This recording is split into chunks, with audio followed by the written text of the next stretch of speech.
Hello বন্ধুরা, দেখো আজকে আমি বানাবো হাঁসের ডিমের দো পেঁয়াজি। তার জন্য আমি 4 থেকে 5টা মতন পেঁয়াজ নিয়েছি, কুচি করে একটু মোটা মোটা করে কুচি করেছি। রসুন কুচি করে নিয়েছি, একটা টমেটো নিয়েছি কেটে, আর নিয়েছি কাঁচা লঙ্কা, আর ডিমগুলো সেদ্ধ করে নিয়েছি।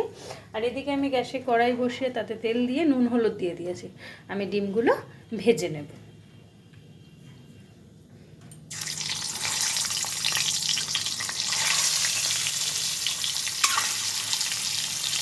ডিমগুলোকে এপিট ওপিট করে ভেজে তুলে নেব।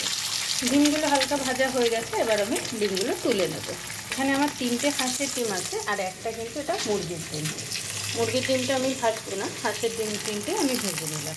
এই তেলের উপরেই দিয়ে দেবো আমি কুচিয়ে রাখা পেঁয়াজগুলো। যেহেতু এটা হাঁসের ডিমের দো পেঁয়াজি, সেহেতু ডিমের পরিমাণ কম, কিন্তু ডিম 3টে হলেও কিন্তু এখানে পেঁয়াজের পরিমাণটা কিন্তু অনেকটা বেশি।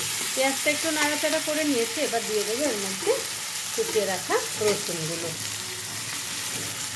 রসুন আর চিড়ে রাখা কাঁচা লঙ্কাগুলো দিয়ে আমি হালকা করে আবার মিনিট 2 মতো এটা ভেজে নেব। ভেজে নিয়েছি একটু, এবার দিয়ে দেবো কেটে রাখা টমেটোটা, আর দিয়ে দেবো পরিমাণ মতো নুন আর হলুদ। আমি কিন্তু এই রান্নাটায় জল একদম ব্যবহার করব না, এটা একদম গ্যাসের ফ্লেমটা কমিয়ে দেবো। এবার কমিয়ে পেঁয়াজ রসুন টমেটোটা ভালো করে তেলের সাথে কষিয়ে নেব। কষিয়ে তার মধ্যে কিন্তু আমি ডিমটা দিয়ে দেবো।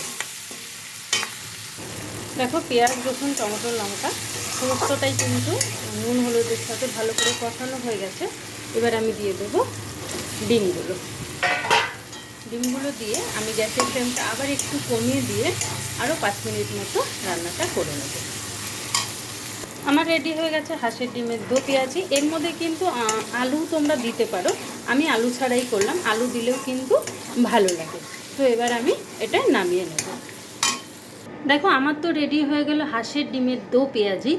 তো তোমরাও বানাও, বানিয়ে ভাত বা ফ্রাইড রাইস বা পোলাও যে কোনো জিনিসের সাথে কিন্তু এটা খেতে অপূর্ব লাগে।